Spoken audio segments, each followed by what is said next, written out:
What's up, Fragrant World? Welcome back to another Stay Fresh production. My name is Justin Copeland, and on this channel we talk about all things fragrance related. If you have any interest in that kind of content, then welcome. You're in the right place. Make sure you hit that subscribe button. Please consider joining the Fresh Squad today. Again, as simple as a click of that button, and you are a member of the freshest squad this side of the Mississippi. Anyway, we're diving into the fourth and final spring fragrance list for 2021. We're talking about niche fragrances once again. Now, I did a niche fragrance video already. That was in collaboration with the great folks over at Sense Angel. All the fragrances on that list you can sample at Sense Angel, but this list is dedicated to just fragrances in my collection. It's not affiliated with any particular company or decanting service or anything. Although if I can find some places where you can get samples of these fragrances for a good price, I will link that down below, of course. But this is just free for all. I got to choose whatever I want. These are some of my favorite niche fragrances in my collection, and I tried to really choose some things that you maybe haven't heard of, or maybe not a lot of people are talking about, trying to imbue some newness into the sphere right now. So without much further ado, let's dive right in. Now, we do have a few honorable mentions to begin. The first one is Parfums de Marly Layton. One of my favorites from the house. I've worn it a lot over the years. I will be wearing it, but it's been talked about so much by me and by others. I want to spare you redundancy and just say, yeah, I'm gonna wear it, but it's not making my primary list because I want to show you guys some more novel fragrances. Now, another fragrance I will be reaching for more. I haven't worn it in a little while, but I do love the scent. This is called Vetiver from Daniel Josier, Spanish brand.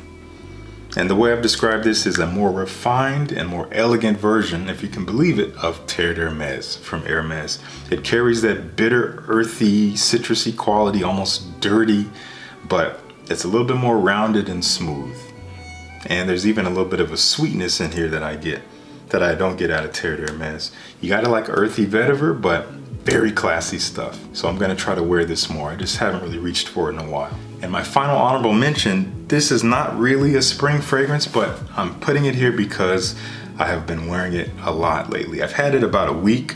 I've already worn it 3 times. Now, to wear a fragrance 3 times in a week for me is saying a whole lot because I have so many to choose from. Something that's probably more for the fall and winter, but I've been wearing it at night over the past, again, week or so. Really loving it. I will continue to do so through the spring. This is from Chris Collins, and this is called Oud Galore. This is a beautiful oud rose scent. It's so smooth and silky. It has a beautiful trail to it. Very elegant. That's all I'm going to say about it now. I might talk about it more later on, but want to get this on your radar. Definitely a very elegant scent for the evenings when there's definitely a chill in the air. Beautiful stuff. Here at number 10, this is a heavy hitter that not many people talk about. This is from Diptyque, and this is called Leau de Leau. This is a really beautiful and elegant, classy scent.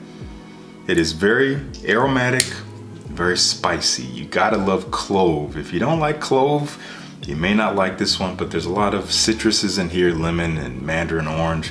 You do have some petitgrain, it's a little bit woody. There's even some lavender that also helps to keep it fresh, but ginger, cinnamon, and cloves, very spicy. And it does dry down to a little bit of a sweet, earthy base. You got some tonka bean in there, you got a little bit of patchouli, and I think maybe even some benzoin. So it gets warm as it dries. It's almost kind of fougere-like, but doesn't really have that mossiness, and it's not really all that herbaceous either.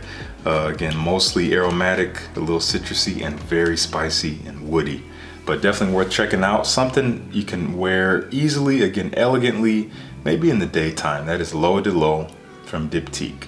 Up next, this is a fragrance from a house I had been wanting to try for a long time. I have a discovery kit from them, and I loved a lot of their fragrances.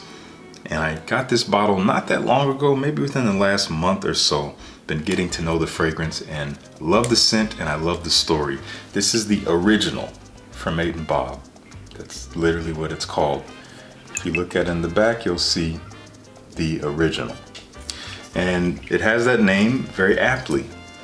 And wow, this is a great scent. The short of the story is that you had a man, I think his name was Albert Fouquet. The Fouquet family They were an aristocratic family in France. This is during the 1930s. Albert was the son of the aristocratic family, and he liked to dabble in making his own perfumes and essences, just for fun. And he happened across one summer, JFK, John F. Kennedy, was actually visiting France as a young man, and they met outside somewhere, maybe on the beach. They struck up a conversation.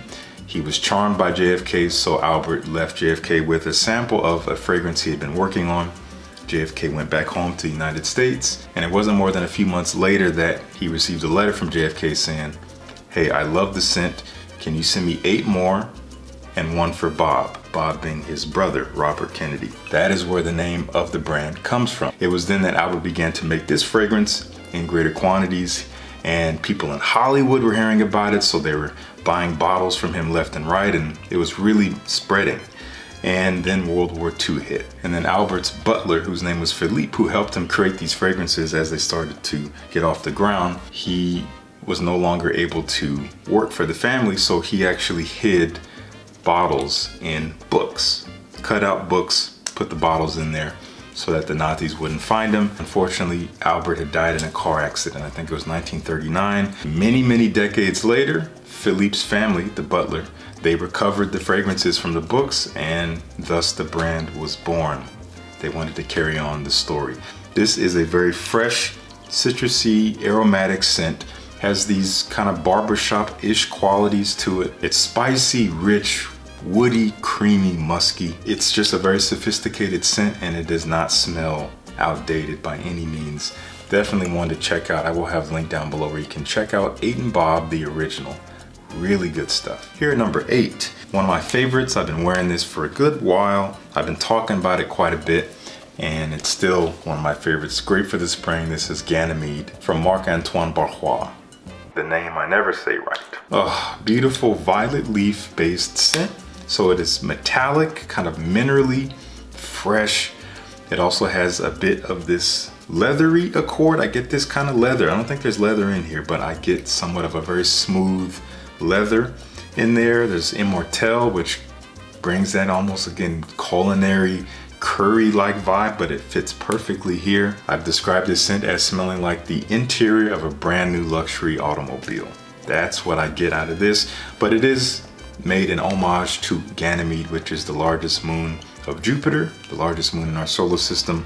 It's supposed to smell cold and celestial and, you know, minerally, and it does smell like that, but here down on Earth, that's what I equate it to. Very fresh, very elegant, unique, and also great performance. Here at number 7, one of my favorites from the house of Amouroud, especially from their White Woods collection. This is my favorite one so far, and this is Lunar Vetiver. One of my favorite vetiver scents, period.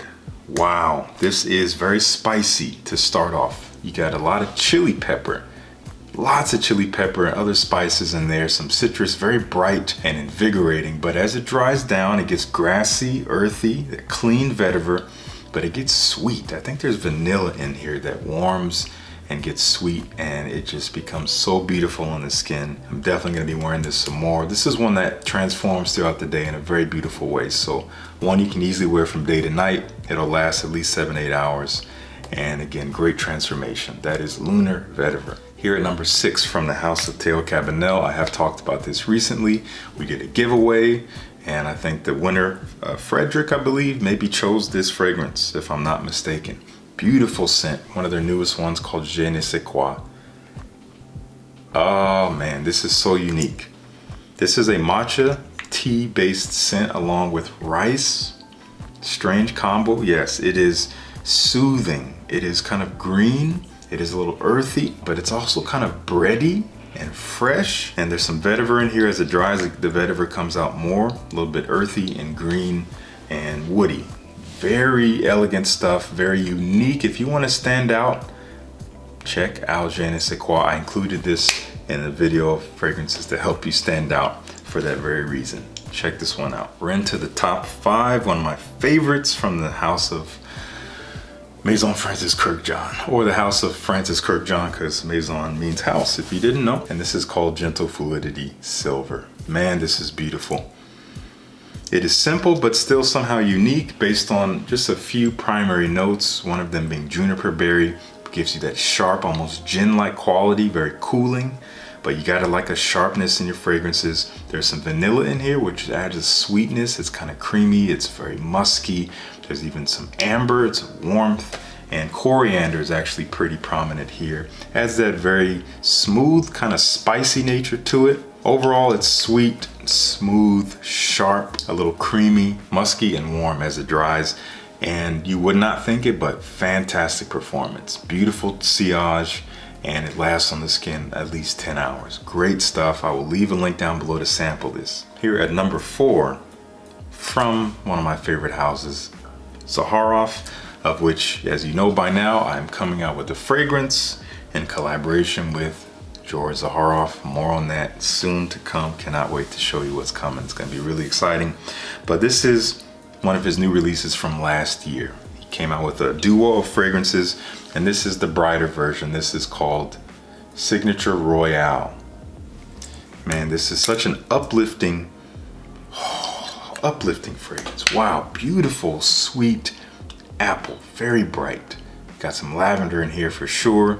It smells kind of, again, fruity, sweet, bright, a little bit fresh, but it has this like cottony, musky smoothness to it. It's hard to describe. It's quite spicy with that cardamom as soon as you spray it on. And as it dries down, you have some vanilla in here. You do have some cashmere wood, sandalwood. It gets really smooth, a little creamy amber in here, musk. And magnolia is probably one of the main players here. It is a sweet, somewhat waxy floral in the heart. Adds a beautiful elegance to it, even makes it a little bit unisex. Ladies, you can totally wear this one. I would check it out. I will link to Zaharoit down below. Signature Royale, perfect for the springtime, especially for the daytime. Here at number 3 from the House of Amouroud, one of their newest releases. I've been raving about it. I love it. I'm gonna spray it in the air right now. I haven't worn it in a little bit. That's so good. This is called Enclave. Oh, this is so good. Spicy, fresh, cooling cardamom. Wow, I forgot how good this is, honestly. Lots of mint, very minty. You get more spices like cinnamon. There's some pink pepper in here. A little bit of earthiness in the heart, patchouli and vetiver, and it dries down to leather and labdanum, so it gets warm, leathery. It stays sweet, and it really transitions from cool to warm. Really captivating stuff. And quite unique. Definitely worth a sample. I will be linking it down below if you want to check out Enclave. Now these top 2, these could have gone either way. This was tough, but here at number 2, this is coming from Roja Parfums. Probably my current favorite from the house. Elegant, complex, but easy to wear. Very captivating stuff. This is called Oligarch. I've talked about it. Based on juniper berry, there's some woods in there. It's spicy, herbaceous, it's kind of sweet. It's green, it's kind of hard to describe, but mostly you get sharp juniper berry with some citrus, kind of mouth-watering, but quite woody as well. And there's some richness in there, something filling out the profile that just makes it, when you get it in the air, it's thick. It is so elegant, pretty versatile as well. You could wear it day or night, you could wear it casual or formal, really. Definitely recommend sampling Oligarch. Man, this is a very impressive fragrance. Okay, here at number 1, I'm gonna put this in the air. And this is one, ooh, what an atomizer. Wow, wow. Quintessential spring right here. This is one, every time I wear this, Grace loves it. She loves this one. And I love it too. Probably my favorite from the house of Argas.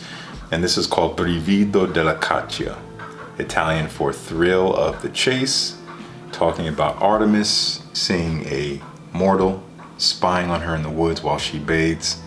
He has his dogs with him because he's hunting, I suppose. She gets upset, she turns him into a stag, and his dogs eat him. That's the story. This thing is very green. You have mate in here, green, earthy, tea-like, but lots of leather. You got some smoky birchwood. You have very sharp juniper berry, but what I love, again, very green and sharp at top, herbaceous almost. and leathery, but as it dries, you get some tonka bean and amber in there, so it gets sweet and warm. It smells great on the skin, especially up close into the deep dry down. It is pretty sensual and great performance. This thing lasts a long time. I love these new 30 milliliter bottles. I did a whole video on these things if you want to check it out there, learn more about all the wonderful technology in this bottle. But either way, you can use this discount code FRESH10, get you 10% off a sample pack or even a full bottle. A lot of you guys have been picking up these 30 mils and telling me how much you dig them, and you can just feel the quality in the hand. It's heavy, almost as heavy as the 100 ml bottle, to be honest. But that is my #1 spot for the spring, Brivido Della Caccia from Argas Fragrances. So that is my list. I just had to get this out here. It was just weighing on me. I had all these fragrances I wanted to share with you, so I hope you found something enjoyable. I would love to know what your go-to pick for the spring season is. It could be anything, designer, niche, indie, whatever. Just I want to talk about it. Let me know down in the comments. If you like the video, please like the video. It means so much to me, and it really helps with my visibility across YouTube. And once again, if you've made it this far, please join the Fresh Squad. Would love to have you as a part of this beautiful community that was made possible by you all. And if you're watching this and if you're still on the fence, do I want to join this community? Do I want to be a member of the squad? I think your answer is yes to all those questions, because you have nothing to lose and you can always change your mind later if for whatever reason you want to do that. So would love to have you. Please consider it. Thank you so much for tuning in. Peace. I'll see you in the next one.